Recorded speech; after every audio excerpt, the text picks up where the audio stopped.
кутман кечиңиздер менен. Учурдун интернет балдарына заманбап кандай тарбия керек деген темада сөз кылмакчыбыз. Көпчүлүк ата-энелердин наалганы, же болбосо көпчүлүк учурдагы ата-энелердин суроолору: балам тилимди укпайт, эч нерсеге кызыкпайт, телефондон башы чыкпайт, азыркы балдар тарбиясыз деген сөздөрдү айтышат. Бул сөздөргө карата бүгүн 15 жооптон турган заманбап балдарга кандай мамиле керек, эмне үчүн булар ушундай деген темада жооп катары сабак болмокчу. Таганда кеттик. Биз эски тарбиянын негизинде тарбияланып калганбыз. Эски тарбия кандай болгон? Көбүнчө дисциплина, ушунчалык бизди катуу кылып тарбиялашкан, катуу, коркутуу, жоопкерчиликке тарбиялашкан. Биз ушул нерсеге көнүп калганбыз. Эгерде биз ушул түшүнүк менен жашай бере турган болсок, азыркы балдарды тарбиялай албайбыз. Анткени азыркы балдар бизге караганда таптакыр башка. Азыркы балдар биз, мисалы үчүн, дүйнөнү ата-энебиз аркылуу тааныган болгон болсок, азыркы балдар интернет аркылуу дүйнөнү бизден көрө көбүрөөк, кененирээк, жакшыраак түшүнүп атышат. Ошондуктан биз азыркы балдарга көпчүлүк учурда тилибиз өтпөй калып атат. Балдарды интернет тарбиялап коюп атат. Андыктан балдарга биз катуу кол менен тарбиялайбыз десек, коркутуу менен тарбиялайбыз десек, тескерисинче авторитетибизди жоготуп алабыз. Биз, мисалы үчүн, азыркы балдарды жакшылап түшүнүш үчүн азыркы балдардын түшүнүгү менен, көз карашы менен дүйнөнү карап көргөнгө аракет кылышыбыз керек.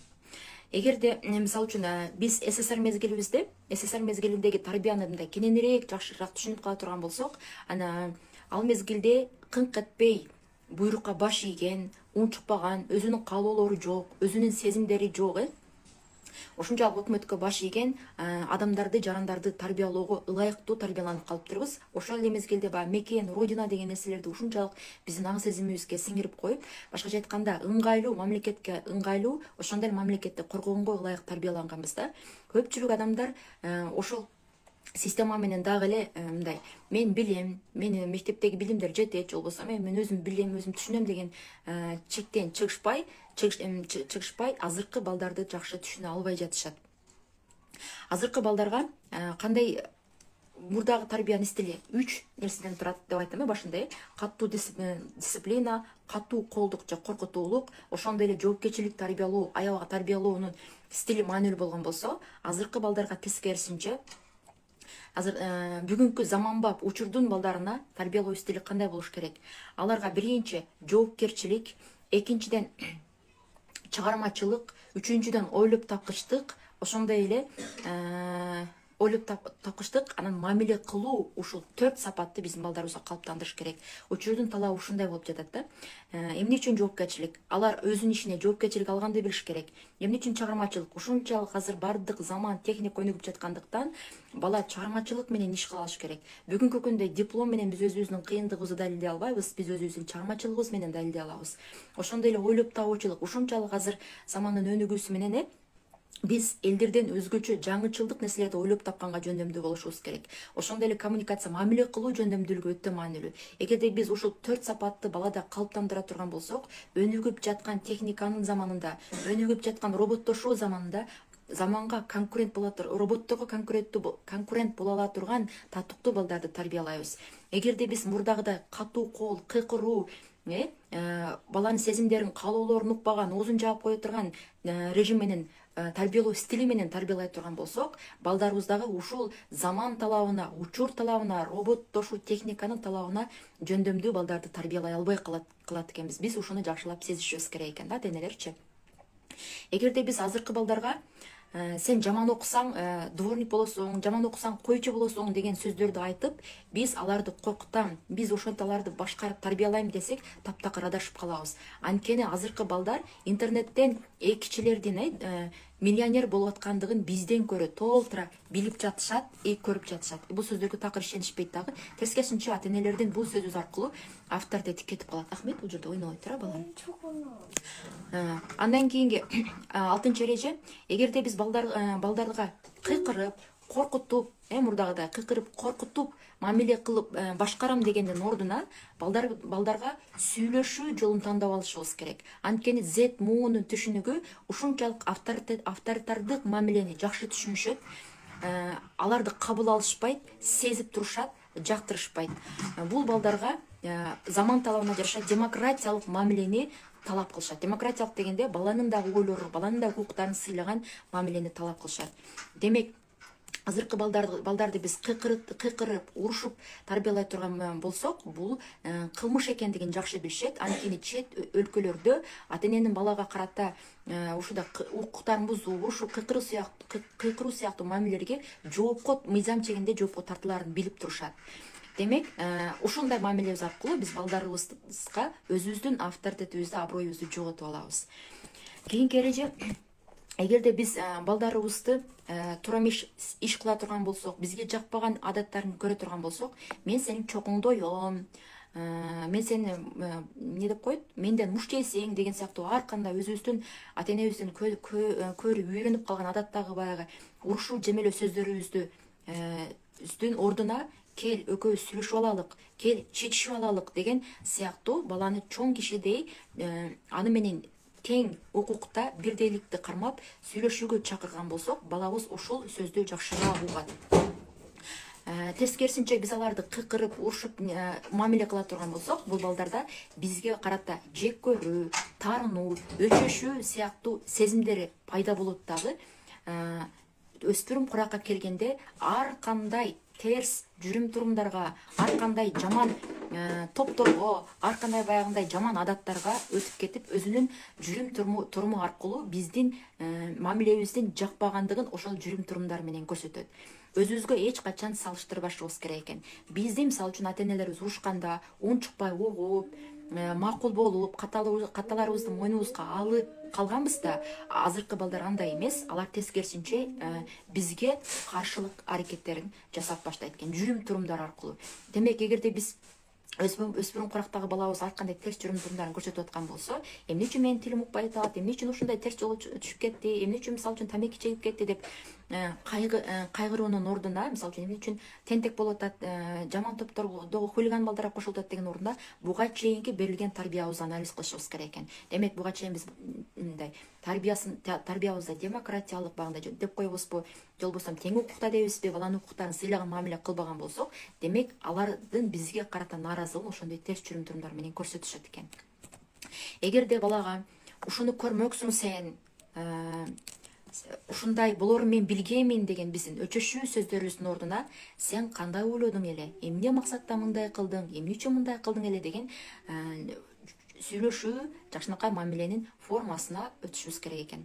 Андан кийинкисинде азыркы балдарга сен мага ишен. Мисалы үчүн туура эмес кылсаң, мен сенин чокуңдоюм. Туура эмес кылсаң, мен сага башкача сүйлөшөм деген сөздүн ордуна, эгер балам сен мага ишен. Эгерде балам ушундай ушул жерде сөзүмдү адаштырып алдым. Эгерде туура эмес кылсаң, мен сени менден көрөсүң, мен сага көрсөтөм деген сөздүн ордуна, балам, туура эмес кылсаң мага айткын. Ар убакта мага ишенгин, мага жөнөнсөң болот. Ката кылуудан коркпогун, мен сага ар дайым жардам берүүгө даярмын деген сөзүбүз эне баланын ортосундагы, же болбосо ата-эне бала ортосундагы мамилебизди бекемдеп, алардын бизге болгон ишеничи жакшырат экен. Демек, буга чейинки пункттардан биз карап өттүк. Демек, эски түшүнүктөр менен, эски тарбиялар менен биз балдарды мурдагыдай эч качан өзүбүздөгүдөй ойлоп, урушсак, коркутсак, жаман мамиле кылсак, катасын түшүнөт, бизди угуп калат деп ойлосок таптакыр адашат экенбиз. Биз жана биздин ата-энелерибиз СССР мезгилиндеги туура эмес тарбияга түшүнүп калганбыз. Эч качан биз өзүм билгендей тарбиялайм, ошол таяк менен дагы, токмок менен дагы биз бир жакшынакай эле адам болдук, мына жаман адам болгон жокпуз деген ишенимдерден, ойлордон Ахмет жөн туртугуна алыс болушубуз керек экен. Бул үчүн азыр таптакыр башка, азыр интернеттин балдары, интернеттин заманы. Ахмет, Жунус, Ахмет алып тургулачы, бул жерде шумкылдырдат. Кийинкиси, эгерде демек биз балдарды кантип мамилебизди жакшыртып, кантип балабызга сый мамиледе болуп, балдарыбыздын терс жүрүм турумдарын арылтып, балдарыбыз менен, өспүрүм курактагы балдарыбыз менен сый мамилеге жетишүүнү кааласак, эң алгач биз өзүбүз менен иштешибиз керек экен. Жана башында айтып өткөндөгүдөй, СССР мезгилинде биз СССР мезгилинде биздин ата энелери кыңк этпей өзүнүн каалоолору жок, сезимдери жок, мамлекетке баш ийген, ошондой режимде, ошондой психологияда тарбияланып калгандыгыбыздын айынан өзүбүздүн көпчүлүк учурда ички сезимдерибизди, ички проблемаларыбызды билбестен, мындайча айтканда, ичибизде кандайдыр бир кыжалатчылык, ичибизде кандайдыр бир чечилбеген көйгөй бар, аны толук сезип сезбей, толук аңдап билбей, балабызга кыйкырып, бакырып урушуп алган учурларыбыз көп. Балдарга жакшы мамиле кылуудан мурда алгач өзүбүздүн ички диалогубузду, өзүбүзгө карата сый мамилебизди, өзүбүздүн сезимдерибизди, өзүбүздүн эмоцияларыбызды толук таанып билгенде гана анан балдардыга урушпай, кыйкырбай, туура, чоң кишиче сүйлөшүп, мамиле кылганга даяр болот экенбиз. Өзүбүз менен иштебейин, өзүбүз менен ички диалогду оңдомоюн, өзүбүздү сыйламайын, биз мындай балдар менен туура мамиле кылууга, балдар менен конфликтке барбай, аларды түшүнүүгө даяр эмес болот экенбиз, апалар. Андан кийинки пункт же болбосо кийинки эреже, эгерде апалар өзүн кабыл албаса, өзүн кандай болсо ошондойунча сүйө албаса, же болбосо кемчиликтерибизди, жакшы жактарыбызды кабыл ала албасак, эч качан анда биз балдарыбызды дагы кабыл ала албайт экенбиз. Мисалы үчүн, эмне үчүн мындай кылдың, эмне үчүн мынтип бересиң, эмне үчүн мынтип басасың деген сыяктуу кемчиликтерди, тамакты эмне үчүн мынтип жейсиң деп бурушуп калат экенбиз, же болбосо кошунанын баласын кара, тигинин кара, мунун кара деген сөздөрүбүздү эмне үчүн айтабыз? Анткени биз өзүбүздү кабыл ала албагандыктан айтабыз. Качан гана өзүбүздүн кемчиликтерибизди жана жакшы жактарыбызды кабыл алып, бул норма, ооба, ар бир адамдын кемчиликтери, жетишкен жактары, плюс минустары болот деп кабыл алганда гана балдарыбыздын дагы табиятын, кемчилигин кабыл алып, анан ошонун түшүнүп, жан дүйнөсүнө кирип, аны менен сый мамилеге жетишип, жакшы мамиледе жарата алат экенбиз. Эгерде биз ушундай, мисалы үчүн өзүбүздү кабыл албаган апа гана башкалардын өзүнүн баласын башкаларга салыштырат, же болбосо катачылыктарын, баласы мисалы үчүн уялчаактык сапаттарын кабыл албай, аны кемсинтет, ушундай мамилелерди жасап алат. Ушул балдарга салыштыруу, баласынын кемчиликтерин кабыл албагандык сапатыбыз келечекте балдарыбыздын өзүн келечекте эмес, учурда эле өзүнө болгон баасын, өзүнө болгон ишенбестигин түшүрүп, натыйжада кээ бир балдар жасалма жол менен, мисалы үчүн агрессивный болуп, жасалма жол менен өзүнүн самооценкасын көтөрүүгө, мисалы үчүн кимдир бирөөгө зордук зомбулук көрсөтүп, күч көрсөтүп, мындай көрсөтүүдө көрсөк, азыркы балдар ушунчалык агрессивный, кимдир бирөө томуктоп кетейин, ушуп кетейин дегендей болуп, ал сыздарды баягындай шылдың кылайын деген абалдагы балдарды көрөбүз. Демек, ал балдарды үйдөн салыштырып, ушундай кемчиликтерин айтып неме кыла турган болсок, ал балдар жасалма жол менен өзүнүн самооценкасын көтөрүп, жасалма жол менен өзүнүн текеберлигин көрсөткөн адаттарды өз колубуз менен жаратып алат экенбиз. Демек, тескерисинче, балабыздын табиятын кандай болсо, минус жагы менен, плюс жагы менен дагы кабыл алганыбызда, аларды кабыл алганыбызда гана балабыздын таланттарын, күчтүү жактарын билип, аны өнүктүрүүгө салым кошо алат экенбиз.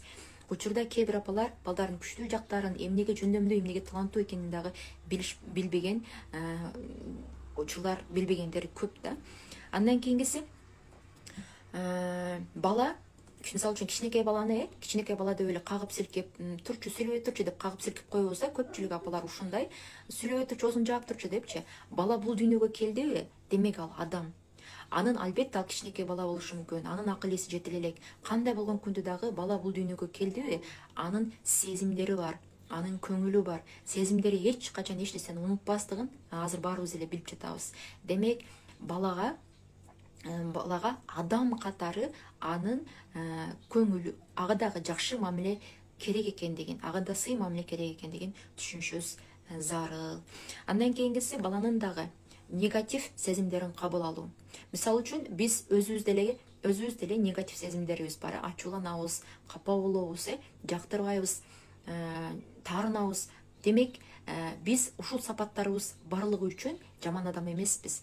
Ар бир адамда ачуулануу, жек көрүү, капа болуу сапаттары бар. Демек, балдардын дагы ачуулануу, жек көрүү сапаттарын кабыл алышыбыз зарыл экен. Антпесе, мисалы үчүн, Эгерде балабыз бизге ачууланып, кыйкырып, мисалы үчүн жакпайт бул мага, кийбейм мен муну, болбосо жебейм мен муну деген сыяктуу негатив сөздөрүн көрсөткөн учурда, аны кагып силке турган болсок, жамансың, пейилиң начар деген сөздөрдү айта турган болгон болсок, балдар өзүнүн эмоцияларын жаап жашырып калышат экен.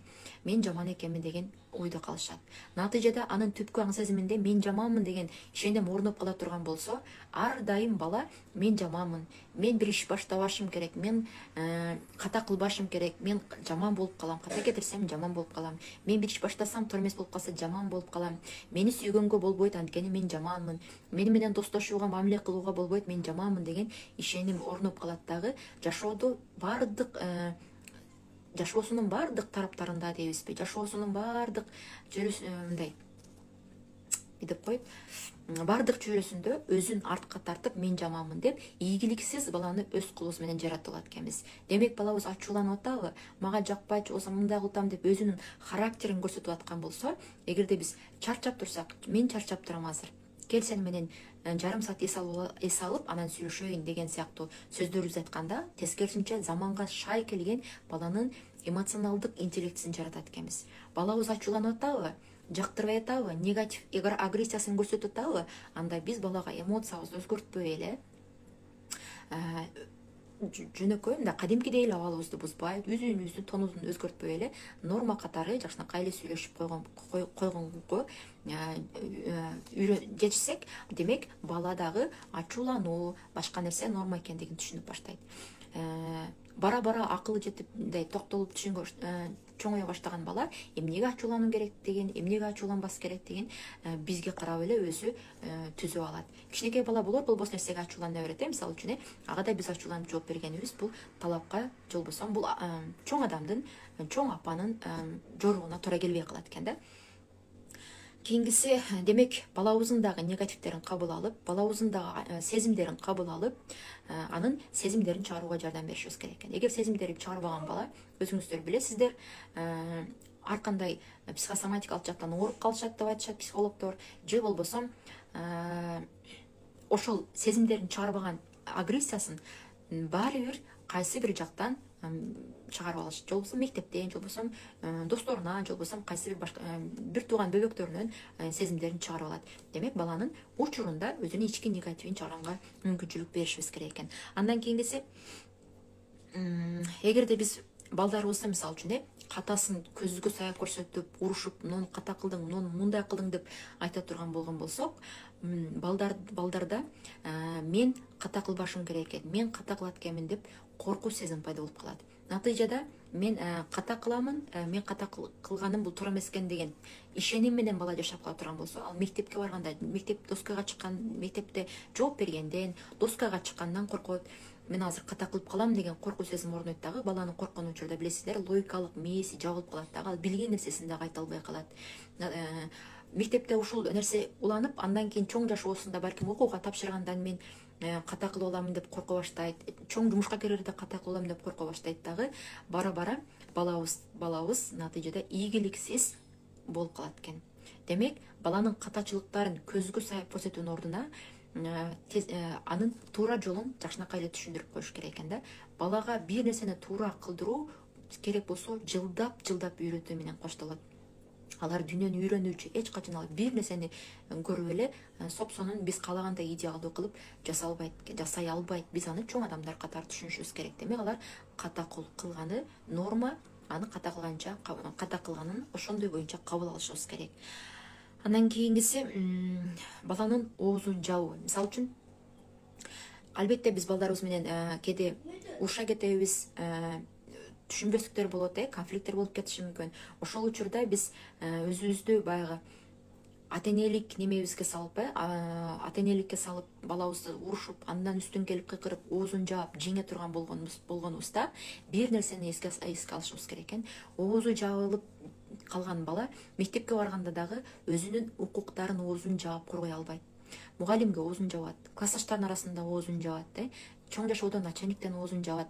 Натыйжада өзүнүн ою жок, өзүнүн пикири жок, өзүнүн ишеними жок бала тарбиялап алабыз. Дагы кайталайм, демек келечек жашоо окумуштуулар аябай көп айтып жатышат. Ушунчалык заман өнүгүп, техникалашып жатат, роботтошуп жатат. Бул коомго өзүнүн ою жок, өзүнүн пикири жок, өзүнүн ойлоп тапкан, өзүнүн чыгармачылыгы жок, мамиле кылуу жөндөмү жок. Балдар эч качан мындай заманда, горботтошуу заманда кандай жашап кетерин биз бүгүндөн түшүнүшүбүз зарыл экен. Тескерисинче, ата эне менен баланын ортосунда мамиледе жок деп айтуу норма экендигин түшүнүшүбүз керек экен. Мисалы үчүн, кандай, эгерде балабыз жок мен муну кийбейм, жок мен муну жебейм, жок мен мындай кылбайм деген биз дагы норма катары кабыл алып, жана ошондой эле биз дагы балдарга балдардын оюн, мисалы үчүн, биз дагы барбайсың, кылбайсың деген, биздин дагы жок деген, алардын дагы жок деген сөздөрүн норма катары кабыл алышыбыз керек. Эгерде бала бизге жок деп айта албаса, ал өзүн ичтен азап чегет, кыналат, өзүн күнөөлөйт, өзүн жек көрөт. Натыйжада чүнчүгөн, уялчак, өзүнүн ою жок, дагы эле келип самооценкасы жок, өзүнө ишенбеген балдар болуп тарбияланып калышат. Ал эми биз балага жок деп айта албай турган болсок, анда балдар эмне болуп калат? Z муундун түшүнүктөрү боюнча ата эне жок деп айта албаса, анда алар бизден үстөмдүк кыла баштайт, мойнубузга мине алат, башкача айтканда эрке болуп калышат экен. Демек, ушу менен бүгүнкү сабактагы берейин деген айтайын деген ойлорумду айтып бүттүм. Демек, учурдун интернет балдарына, жыйынтыктап айта турган болсок, учурдун интернет балдарына биз аларды түшүнбөй, эски көз караш менен, түшүнүк менен наалыгандын ордуна, алар кайсы заманда интернет аркылуу дүйнө таанып аткандыгын, алардын көз карашы, түшүнүктөрү бизге караганда таптакыр башкача экендигин кабыл алышыбыз керек экен. Андан кийинки эски тарбия бүгүнкү күндөгү тарбияга таптакыр дал келбестигин түшүнүшүбүз керек экен. Бүгүнкү күндөгү балдарды жоопкерчиликке, чыгармачылыкка, ойлоп табуучулукка, мамиле кылууга тарбиялашыбыз керек экен. Ушул жөндөм сапаттарын өнүктүрүшүбүз керек экен. Бул 4 жөндөмдү өнүктүрүш үчүн алгач биз өзүбүз үстүбүздөн, өзүбүздүн сезимдерибиз менен, өзүбүздүн ички диалогторубуз менен өзүбүзгө болгон мамилебизди өзүбүздү таанып билип, өзүбүздү кабыл алып үйрөнүшүбүз керек экен. Азыркы интернет балдарында эч качан сен жаман окусаң дворник болосуң, же болбосо илгеркиде койчу болосуң деген сөздөрдү таптакыр айтканга болбойт. Бул сөздөр биздин балдарыбыздын алдыбызда өзүбүздүн эле авторитетибизди жоготууга түшүрүп алат экенбиз, мындайча айткандачы. Азыр көп жатасыздар дүйнөдө 2 кишилик миллионер экендигин, мектепте жакшы окубагандар азыр соп-сонун жашоодо жашап жаткан балдар көрүп билип турушат. Бул сөздөр балдарга туура келбейт. Демек, кыйкырып, коркутуунун ордуна балдар менен чоң киши катары сүйлөшүп, мамиле кылып, сүйлөшкүбүз келбесек мен чарчап турам, бир аздан кийин сүйлөшөлүк деп, алар менен жөн гана эмне үчүн мындай кылдың эле, эмне үчүн ката кылдың, сен кандай болот деп ойлодуң эле деген сөздөрдү айтып, чогуңдоем, башым жулам, мен айтпадым беле деген сөздөрдүн ордуна кел сүйлөшөлүк, кел чечишелик, ката кылсаң мага айт, мага ишен, мага жөлөн деген сөздөргө алмаштырып, андан кийин балдарыбыздын ачуусун, негативин кабыл алып, биз дагы балабызга жок деп айтып, баланын да бизге жок деп айтканын норма катары кабыл алып, алардын катачылыктарын эскертпестен, катачылыктарын көзүнө сайып көрсөтпөстөн, тескерисинче катадан сабак алганды үйрөтүп, андан кийингиси кечке эле аны ошо бербестен, оозун жаба бербестен, биз дагы аларды түшүнүп, мамиле кылышыбыз зарыл экен. Жалпы жонунан айтканда бүгүнкү биринчи сабак ушун менен аяктады. Эртең дагы сонун пайдалуу маалыматтар берилет. Жакында эне бала сый мамилеси деген курс баштаган жатам. Бул курсту бир аз эскертип айтып кетейин. 30 сабактан апалар үчүн турат. Апалар үчүн 30 сабак, өспүрүм балдар үчүн 5 сабак бар. Бул сабакта ар күнү практикалык 30 күнгө 30 тапшырма берилет дагы. Балдарыбыздын ар кандай терс турумдарын сактап калууга, сый мамиле жасаганга иши кылса, өспүрүм курактагы кандай көйгөйлөр болсо, баардыгын чечүүгө арналган сонун техникалык билимдерди өзүм издендим, окудум, таптым, ошону курскула алып чыктым. Бул курстан балдарыңыз менен сонун мамилеге жетише аласыз. Эгер балаңыз менен урушуп аткан болсоңуз, балаңыз сиз тилиңизди укпай аткан болсо, балаңыз сизди мамиле кыла албай аткан болсоңуз, пикир келишпестик болуп аткан болсо, буга чейин тарбияңыз, бала менен болгон тарбияда ката кетирип бузуп алган болсоңуз, аны оңдогонго сонун мүмкүнчүлүк боло турган курс бар. Кааласаңыздар, ошого катышсаңыздар болот. Так, медресеге каникулда берсек болобу 1 айга? Албетте болот. Албетте болот. Мисалы үчүн өспүрүм курактагы балдарга сөзсүз түрдө диний билим менен спортту мен кадимки аба суудай керек деп айтар элем. Анткени өспүрүм курактагы бала эмне жаман, эмне жакшы, эмне ак, эмне кара, эмне адал, эмне арам экендигин мусулман болгондон кийин өспүрүм куракта билиш керек. Анткени бул курактагы балдар ушунчалык эмоционалдык жактан жеңил болгондуктан апасына таарынып да, атасына таарынып да өзүнүн ар кандай терс жолдорго салып кетиши мүмкүн. Ошол учурда Аллах менен болгон мамилени мындай болгон мамилени чыңдап алганы өтө сонун. Ошондой эле аларда ушунчалык ички энергиясы ашып ташып тургандыктан спорт менен отрицательный дейбиз, спорт менен өзүнүн ашыкча буктарын чыгарып алса дагы балабызга өтө сонун. Рахмат, чоң көп жашаңыз, Аллахым ыраазы болсун дейт. Сизге да чоң рахмат. Ушундай дагы башка суроолоруңуздар болсо, өспүрүм курак жөнүндө каалаган суроолоруңуздарды болсо мен жооп берүүгө даярмын.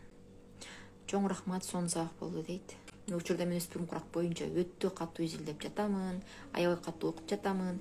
Ишиңизге ийгиликтер, сиздерге да чоң рахмат. Өзүм да 8 жыл өспүрүм балдарга сабак берип иштегенмин. Өзүмдө өспүрүм балам бар. Анда да ката кетүүлөргө өтө көп туура эмес ката тарбиялап алганмын. Ал каталарым менен учурда өзүмдө иштеп жатамын. Не деп коет? Сиздер менен дагы бөлүшүүгө даярмын. Кечиңиздер көңүл улансын. Көңүл бурганыңыздар үчүн чоң рахмат. Саламатта калыңыздар.